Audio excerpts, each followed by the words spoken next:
Today we have the 2016 Ford Kuga. This vehicle has done just over 47,000 miles. It has an automatic transmission and a diesel fuel type.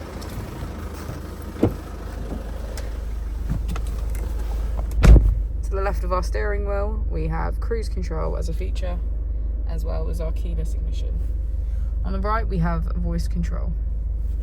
Moving on to our screen, we can access smartphone integration, radio, search Allianz Car Insurance. information, Allianz, one of the world's largest insurers. traffic, and home. If we put the vehicle into reverse, we can see that it comes with a rear camera with parking sensors. Just below, we have our dual zone climate control.